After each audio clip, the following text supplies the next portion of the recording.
اللهم صل وسلم وبارك عليك يا رسول الله. ازيكم عاملين ايه؟ جايه لكم النهارده في فيديو هيعجبكم جدا. تابعوا معايا الفيديو الاخر وان شاء الله هتستفيدوا من الفيديو ده. انا كنت عايزه اعمل تورته لعيد ميلاد وكده. فما كانش عندي الادوات دي، حاجات انا جبتها جديده. انا جبت الاساسيات اللي انت لو حابه تعملي تورته لازم الاساسيات دي تكون موجوده عندك، وعلى فكره مش مكلفه ابدا. يلا بقى نسمي الله ونبدا الفيديو بتاعنا. انا عندي نص كيلو دقيق اسبونج، وعندي فانيليا وست بيضات ومحسن جل ونص كوباية مية. دي مقادير الصينية اللي انا وريتها لكم دلوقتي، مقاس 24. انا جايبة الصينية بتاع الاسبونج. طبعا موجود احجام كتير منها، موجود 22 و18 وموجود 26، بس انا جبت حاجة مناسبة ليا. وانا علشان عايزة التورتة تكون مرتفعة معايا تديني ارتفاع حلو، فاستخدمت في الصينية مقاس 24 نص كيلو دقيق اسبونج.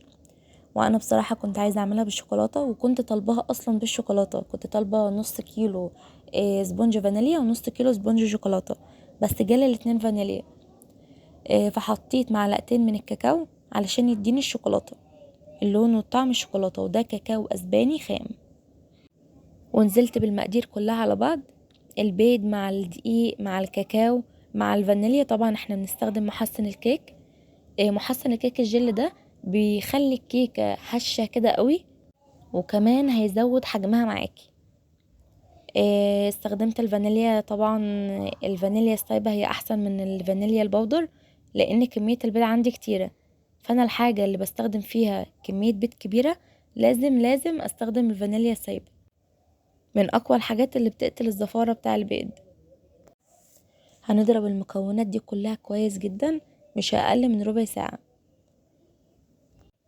عايزة الاسبونج ينجح معاكي لازم تضربيه كويس جدا. انا هنا فضلت اضربه تقريبا ربع ساعة لحد ما بقى بالقوام ده، بيتقل وبينفش كده معانا.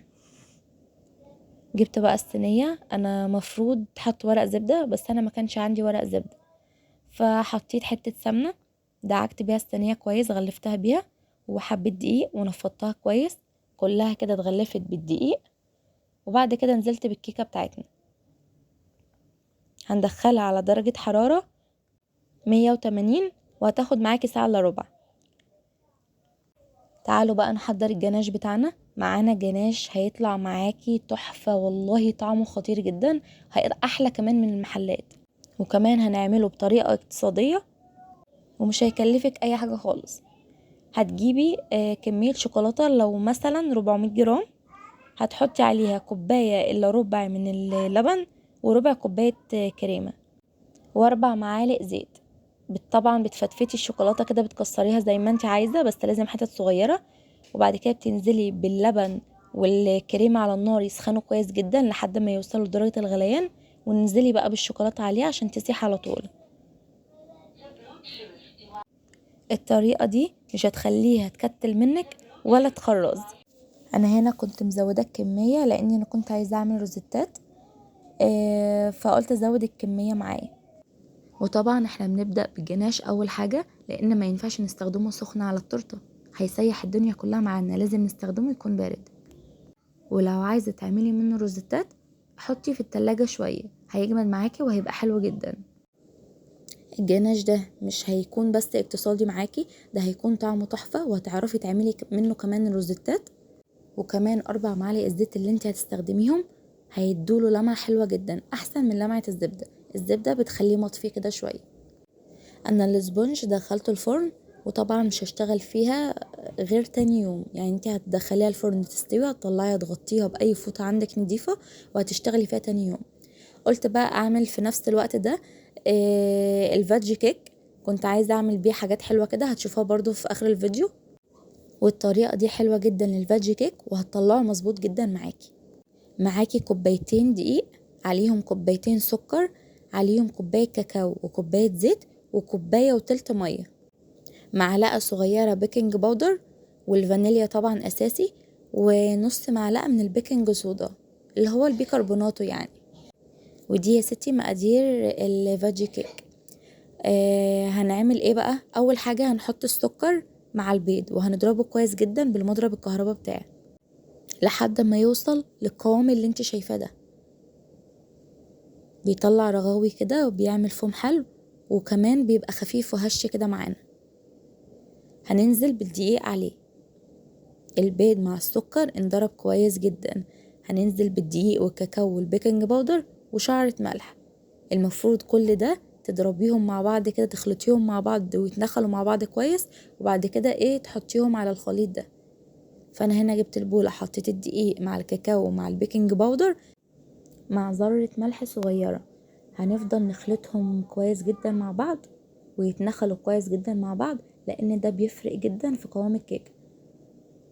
وعموما انتي بتعملي الحركه دي مع اي كيكه، مش في الفيدج كيك بس. انا هنا فضلت انخلهم مع بعض لحد ما حسيت ان كله اندمج مع بعض. والخطوه دي على فكره اساسيه في انها تخلي الكيكه معاكي ناجحه جدا.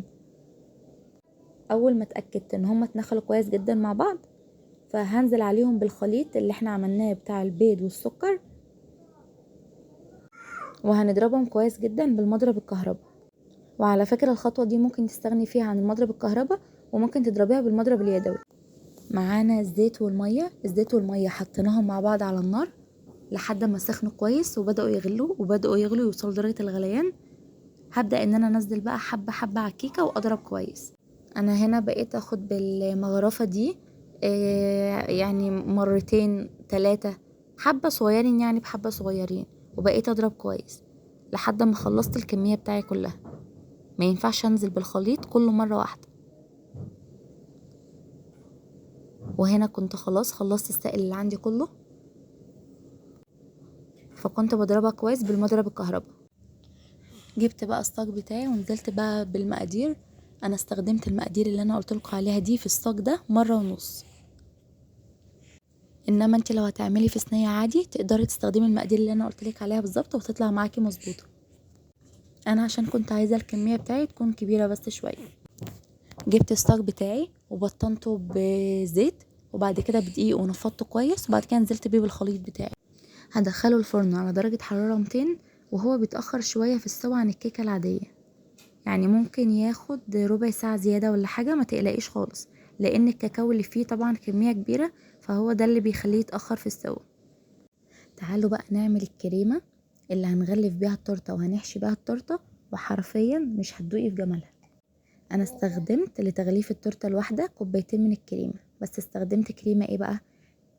كوبايه كريمه بودر نوع نضيف اللي هي كريم شانتيه بودر، وكوبايه كريمه لباني بودر، و3 معالق من الكريم بستري كريم. والبستري كريم ده على فكره مهم جدا في الكريمه، بيوديها في حته تانية. ومن الحاجات اللي هتظبط معاكي برضو القوام بتاع الكريمه الشوكولاته التقيله. استخدمت معلقه من الشوكولاته البيضه، واستخدمت معلقتين من الكاكاو، ومعلقه كبيره من جناش الشوكولاته برضو. واستخدمت على الكميه دي نص كوبايه سكر بودر. طبعا انا الحاجه اللي مستخدماها انا عارفه انا مستخدمه ايه كويس وجايبه الحاجه منين. يعني بتستخدمي حاجه تكون نضيفه معاكي، تكوني جايباها من حد مضمون عشان الحاجه ما تقرقش منك وتكون مش كويس.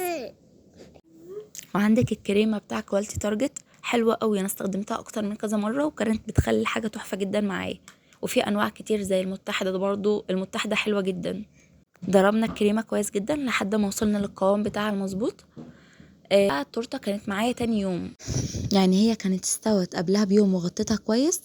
وسبتها لحد ما بردت وهدت مع نفسها، وبعد كده دخلتها في التلاجة وطلعتها وقت الاستخدام. المنشار ده منشار بتاع التورته، انا اول مره استخدمه، انا لسه جايباه. من الحاجات اللي هتسهل عليكي بصراحه، يعني انا اول مره استخدمه بس فرق معايا كتير.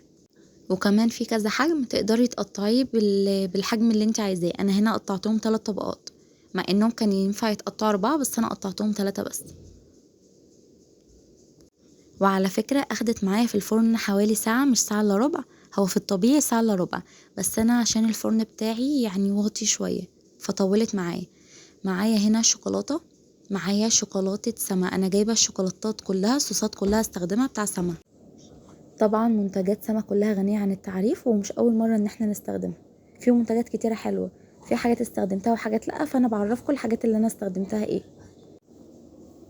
اكياس الحلويات دي هتسهل عليك كتير، ولو مش عندك تقدري تستخدمي اكياس الخزين، تقدري تخرميها خرم صغير كده وتستخدميها عادي، بس اكياس الحلويات هتساعدك برضو كتير. اول طبقة من التورتة سقسقتها كده بلبن وكاكاو وسكر بودرة، بحطهم كلهم مع بعض وارجهم كويس في الازازة، او لو في طبق عادي وتسقسقيها كده بالمعلقة عادي جدا. وبعد كده بنحط الطبقة الاولى بتاع الكريمة ووزعيها كويس جدا. عايزين طبقة تكون حلوة تخينة، متكونش رفيعة قوي عشان يبقى طعمها حلو برضو في الاكل. عندي هنا جناش الشوكولاتة. طبعا احنا كنا تاني يوم، يعني الجناش كان مسك تماما، يعني كان ينفع يتعمل روزيتات بس.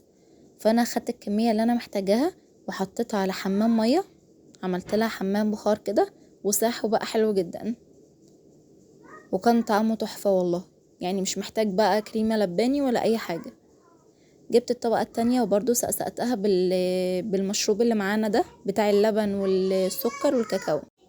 وهنحط الطبقة التانية من الكريمة وهنبدأ ان احنا برضو نوزع كويس، وبرضو ما نرفعهاش قوي. عايزينها طبقة كده تكون سميكة وحلوة عشان يبقى طعمها احلى. زي ما طبقة الكيكة هتكون واضحة معاكي، عايزين طبقة الكريمة تكون واضحة معاكي. وطبعا الحشوة اللي انتي بتحطيها فوق الكريمة انا مستخدمة الجناش، انتي تقدري تستخدمي اي حاجة تاني، لو عندك صوص كراميل، لو عندك مكسرات، شوكولاتة، اللي انتي عايزاه كله. وبرضو الصوصات بحطها في اكياس الحلويات دي، سهلت عليا برضو كتير. دي بقى الطبقة الاخيرة، احط لها برضو الكريمة. هي الطبقة الاخيرة مش لازم اصلا انتي تسقسقيها بحاجة ولا تحط لها حاجة، انتي كده كده بتغطيها على طول. بس انا حبيت ان انا اخلي الطعم غني يعني اكتر، فحطيت نوتيلا. اللي انا حطيتها الاخيرة دي كانت نوتيلا مش جناش. هبدأ بقى ان انا اغلف التورتة كلها بالشكل ده.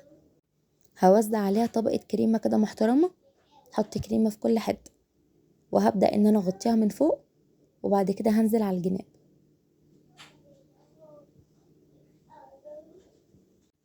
عايزة اقولك ان القعدة الدوارة دي هتسهل معاك الشغل. اقولك ايه بس، 180 درجة. لو ما عندكيش القعدة دي ما تعمليش تورته. انا بقولك اهو ما تعمليش تورته. على فكرة هي مش غالية، هي حوالي تقريبا 80 جنيه، مش غالية خالص والله، وهتبقى معاكي على طول وقت ما تعوزي تعملي. لان انا جربت قبل كده وما كانش عندي القعدة دي، فطلعت مش قادرة اقول لكم يعني كانت عاملة ازاي. كان طعمها حلو بس الشكل ما كانش الطف حاجة. دي التورته الكريمة.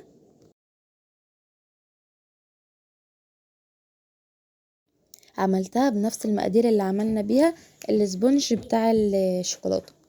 نص كيلو اسبونج فانيليا وست بيضات ومعلقة من المحسن الجل وشوية فانيليا ونص كوباية مية. هنفضل نضرب نضرب نضرب حوالي ربع ساعة لحد ما القوام يتقل معانا ويبقى هش وكده. هندخلها على درجة حرارة 180. هتاخد معاكي المفروض ساعة الا ربع، انا خدت معايا ساعة لان الفرن بتاعي يعني ضعيف شوية.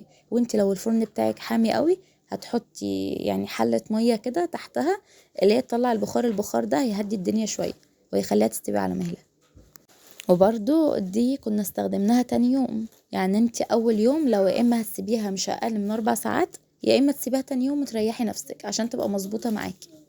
طبعا انا قبل ما بستخدمها بشيل الزوايد بتاعها كلها، الطبقة اللي فوق دي كلها لازم اشيلها. ولو في حاجة في الجناب ناشفة او محروقة او فيها حاجة لازم برضو تشيل. هنعمل هنا الحشوة بتاع الكريمة. عندنا برضو نفس المقادير بس مش هنحط الجناش ولا الكاكاو. معايا كوباية كريمة، كريم شانتيه عادي بودر برضو تكون ماركة نضيفة، وكوباية كريمة لباني، وتلات 4 معالق من الكريم باستري. الباستري كريم ده اعتمدوه معاكم في كل حاجة. وكوبايتين من اللبن الساقع المتلج لحد ما توصل معانا بالقوام القمر ده. انا طبعا حطيت عليها برضو معلقة من الشوكولاتة البيضة كبيرة عشان تمسك معانا كده الكريمة وتخليها حلو. انا نسيت اقول على فكرة في الكريمة اللي بالشوكولاتة، نسيت اقول لكم على حكاية اللبن، يعني انا ما كملتها الكوش كلها بس كملتها في الفانيليا. قطعنا بقى اول طبقة، سقسقناها بلبن وسكر بودر بس. ولو عندك سكر عادي على فكرة، سكر اللي هو الحبيبات ده عادي، اي سكر يعني. هو هو حبة لبن وحبة سكر وخلاص، ودوبيهم مع بعض وابدأي اسقي بيها التورته. هنبدأ بقى نحط طبقة الكريمة وبرضو هنسويها كويس. وقبل ما نحط الحشوة بتاعتنا، لو توت لو فراولة لو مانجا، لازم نعمل من الجناب كده اطراف من الجناب عشان الحشوة بتاعتنا ما تطلعش بره، زي ما انا هعمل معاكم دلوقتي. الطرف ده بنعمله بالكريمة، هيمنع الحشوة انها تطلع بره التورته. انا هنا استخدمت مانجا، كان عندي مانجا متفرزة، طبعا في كمبوت مانجا وفي كذا شركة بتبيعه، بس انا حبيت ان انا استخدمه من عندي. وانا طبعا حاطه معاها مع التفريز سكر، فانا محتاجتش ان انا احط لها سكر او ازود عليها اي اضافات. هنحط بقى الطبقه التانية بتاعتنا، وبرضو هنسقي بالمشروب بتاعنا اللي هو اللبن والسكر. بعد كده طبقه حلوه من الكريمه، زودي الكريمه برضو تكون طبقه زيها زي الكيك، اللي ياكل قطمه من التورته يبقى طبقه كريمه مع طبقه كيك. وعلى فكره كمبوت المانجا بتاع كواليتي تارجت تحفه، انا جربته على فكره مرتين وكان خطير جدا. الحشوة دي انت اللي بتحكمي فيها، الحشوة دي على مزاجك انت، وهتعملي حاجة في البيت تكون نضيفة واسعارها يعني هتبقى نص تمن اللي بتتباع بره. تورته زي دي دلوقتي هتلاقيها معدية في المحلات، انت هتعمليها احلى من المحلات الكبيرة، وهتعمليها بنص التمن ويمكن اقل والله كمان. وبرضو انت بتتحكمي في الارتفاع بتاعها، يعني انت لو عايزاها حجمها زي اللي بتتباع في المحلات هتجيبي ربع كيلو دقيق، يا اما هتجيبي الصينية تكون اكبر شوية. عايزه بقى اقول لكم ان الكريمه عشان تبقى مظبوطه معاكي، لو هتستخدميها مثلا في التزيين او الحشوات في الصيف غير الشتاء، يعني لو في الصيف مقدار الكريمه هو مقدار اللبن، يعني كوبايه الكريمه عليها كوبايه لبن، كوبايتين الكريمه كوبايتين لبن، طبعا بالاضافات اللي احنا حطيناها. ولو في الشتاء مقدار اللبن بيبقى ضعف مقدار الكريمه، يعني لو كوبايه كريمه هنستخدم كوبايتين لبن. ودي اظبط مقادير والله، ما تحاوليش تدوري على مقادير تانية لان انا جربت كتير. والكريمة دي هتظبط معاكي في الحشوة، حشوة التورت وحشوة التغليف، وكمان لو هتعملي اي حاجة تاني زي مثلا قوالب الكب كيك هتظبط برضو معاكي. انما لو قوالب عادية زي الفودجي كيك اللي احنا نعملها دي، لازم الكريمة بتكون خفيفة شوية، فاحنا بس بنزود لها شوية لبن كمان. لو عايزة تعملي الكريمة وتحطيها في التلاجة لوقت ما تيجي تستخدمي التورته تغلفيها او تحشيها، انتي بس عادي على فكرة ممكن تستخدميها، ممكن تحطيها في التلاجة عادي وتطلعيها وقت الاستخدام، بس هتضربيها بالمضرب الكهرباء عشان تطلعي الهواء اللي فيها، وهتبقى معاكي كأنك لسه عاملاها، بس لازم تضربيها بالمضرب والا هتبقى شكلها وحش جدا وانتي بتغلفيها. هنفضل نساوي الكريمة بقى، هي طبعا المفروض احنا بنحط لها اول طبقة كريمة وبنحطها في الفريزر حوالي نص ساعة او ساعة، وبعد كده نطلعها نشتغل فيها. بس انا ما كانش عندي وقت فطلعتها على طول، يعني انا طلعتها من التلاجة وقطعتها وحشيت فيها الكريمة، وبعد كده اشتغلت فيها على طول، ما استنيتش عليها انها تهدى حتى شوية في التلاجة. تعالوا بقى اقول لكم الحشوة القمر بتاع الفيجي كيك دي انا عملتها ازاي. الحشوة دي اعتمديها معاكي في اي اختراع، الحشوة دي وصفة جبارة جبارة جبارة.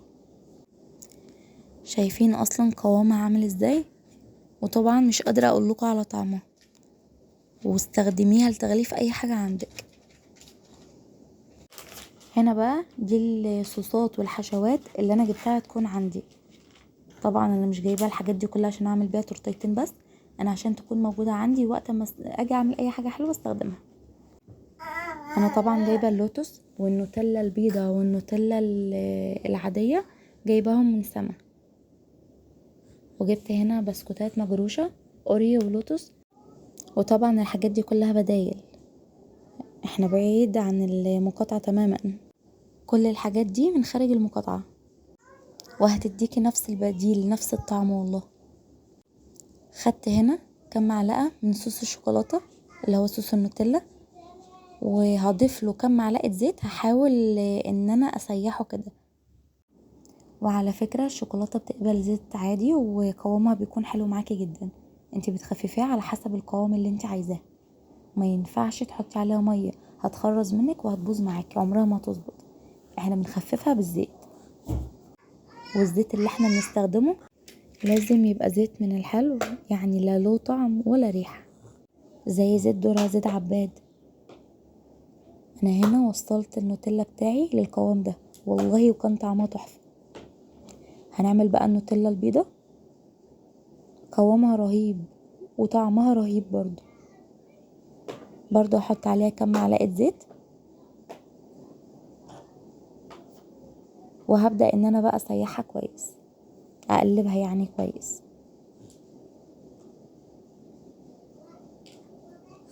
قوامها في الاخر هيعجبكم جدا.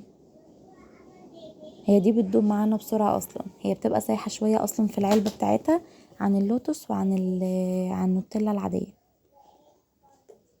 وده قوام الصوص اللوتس. انا بوريكم القوام بتاعها في العلبة قبل ما استخدمها وبعد الاستخدام، بعد ما بحط عليها الزيت، عشان اعرفكم قد ايه فعلا الماركة دي حلوة جدا. ده صوص اللوتس معانا، قوامه رهيب وطعمه حلو قوي والله، فيه مطة حلوة كده. وكمان بقى بعد ما تحطيه على اي حاجة وتحطيه في التلاجة كده شوية بيجمد فيها وبيبقى حلو قوي. كده بقى جاهز معايا ال3 صوصات اللي انا عملتهم على ايدي، وكنت جايبه ال3 صوصات اللي وريتهولكوا، الصوص الكراميل وصوص الفراوله وصوص التوت. ده كله هنستخدمه في الفادج كيك، في المثلثات اللي احنا هنعملها دي. انا طبعا كنت بادئه استخدم بمعلقه بس ما عجبتنيش ابدا، فجبت الاكياس بتاع الحلواني وحطيت فيها الصوص وخرمتها وبقيت استخدم فيها. طبعا الكبات اللي هي المثلثات دي كلها انا حاطه فيها طبقه من الكيكه وطبقه من الكريمه اللي احنا استخدمناها. أنا نسيت اقول لكم الكريمه، انا الكاميرا كانت فاصله في الحته دي، فانا جبت 4 اكياس من الكريم كراميل، فضيتهم في بوله وفضيت ال4 اكياس العسل اللي موجودين فيهم، ومعلقه كبيره من القهوه سريعه التحضير، طبعا خارج المقاطعه في حاجات كتير وفي انواع كتير، مع 8 كوبايات لبن. اضربيهم كويس جدا مع بعض وحطيهم على النار. اول ما بيبدأ يتقل، هو طبعا ما بيتقلش زي الرز بلبن او زي المهلبية او الكاستر، هو ما بيتقلش كده، هو بس اول ما بيغلي 3 دقايق بتدفي عليه وسيبيه يبرد، غطي وشه بكيسة وسيبيه يبرد، وبعد كده دخليه التلاجة. اول ما يسقع كده ويبقى حلو هتطلعيه، هتحطي عليه كوباية كريمة لباني وكوباية كريمة بودر، وهتحطي 3 معالق من الكريم باستري، وزودي كوباية لبن وربع كوباية سكر كده بودر. اضربيهم مع بعض لحد ما يوصل القوام بتاعه زي اللي انا وريتهولك كده. جبت المثلثات كلها بتاعي، حطيت طبقة من الكيكة وطبقة من الكريمة، واحط عليها طبقة من اي صوص انا عاملاه، سواء نوتيلا بيضة او اللوتس او النوتيلا البني بتاعتنا. دول 3 طبقات اساسيين معانا، وبعد كده بقى هنبدأ نزين زي ما احنا عايزين، التزيين ده على ذوقك انت. قولولي بقى مثلث زي ده تاكلوه في المطعم بقد ايه؟ مثلث زي ده هتدخلوا في اي كافيه تاكلوه بمبلغ محترم، ولو انتوا عيلة كمان اسرة كده مع بعضيكم هتدفعوا مبلغ محترم برضه. انا هوريكم الاشكال كلها اللي انا عملتها، وبكوبايتين دقيق بس طلعولي كمية كويسة جدا. وانا كنت عاملة الحاجات دي اصلا لعيد ميلاد بنوتي. بجد الاسعار بره بقت مكلفة جدا، وانا برضو عملت حاجة في البيت وفي نفس الوقت كانت حلوة، يعني حاجة نضيفة وفي نفس الوقت كانت حاجة تشرف. انا هوريكم في اخر الفيديو الزواق كان عامل ازاي. انا زوقت بالطريقة دي في كيس حلواني، خرمته بس خرم صغير وبقيت انزل فيه الشوكولاتة. الصوصات كلها عملتها بالطريقة دي. ده كان صوص اللوتس، بتزيني انتي بالطريقة اللي انتي حباها. وعلى فكرة في حاجات كتير من الفيديوهات ناقصة عندي على التليفون، فانا معرفتش انزل لكم كل حاجة بالتفاصيل لان طبعا ولادي ما شاء الله. كوبايتين دقيق بس عملت الكمية دي كلها. وده كان الزواق اللي انا زوقته، طبعا كل واحد بيعمل زي ما هو عايز. ولو حاجة اتبقت عندك تقدري تحتفظي بيها في التلاجة، ممكن تقعديها بال4 ايام على فكرة عادي والله، وبتبقى طعمها حلو جدا. معلومة كمان، لما بتحطي طبقة الكريمة على الكيكة لازم تدخليها التلاجة تسقع شوية قبل ما تحطي عليها اي صوص، علشان الصوص ما يسحش مع الكريمة وتلاقي الدنيا باظت معاكي خالص. انا كمان عملت جيلي بالموز، هو ده اساسي في اي مناسبة عندنا بصراحة لان كلنا بنحبه. انا عملت 3 علب من جيلي فراولة، وجبت كام صبع موز قطعتهم في العلب اللي انا هستخدمها. وشفتوا بقى التركايه الخطيره اللي بنصحكم ان انتوا ما تستخدموهاش ابدا. انا كان السكر خلص عندي فقلت هستخدم سكر بودره، وانا بقلب كده ولقيت اللون الاحمر بدأ يفتح كده معايا ويطلع خطير. قلت ده السكر البودره ده اختراع، ده انا بعد كده مش هعمل غير بيه. عايزه اقول لكم ان السكر البودره فيه نسبه نشا، فشلت معايا الجيلي ازاي؟ ان بعد ما الجيلي جمد في التلاجة وجينا ناكله، الطبقة اللي فوق حلوة وتحت لقيت النشا مترصبة مع الجيلي والجيلي لازق في العلبة. بس الحمد لله يعني اتاكل، ما كانش مترصب قوي ولا كانت الطبقات كلها بايظة، كانت طبقة بس صغيرة كده اللي تحت هي اللي بايظة. وادي معانا تورتة الشوكولاتة بعد ما جهزت معانا واتزينت. طبعا الزواق زي ما انت عايزة، كل واحد على حسب ذوقه. ودي تورتة الكريمة. انا اسفة جدا اني طولت عليكم في الفيديو، ويا رب تكونوا استفدتوا منه. ولو عجبكم الفيديو بقى شجعوني بلايك حلو وتعليق حلو. تعليقاتكم ودعواتكم الحلوة بتفرق كتير معايا، وشكرا ليكم.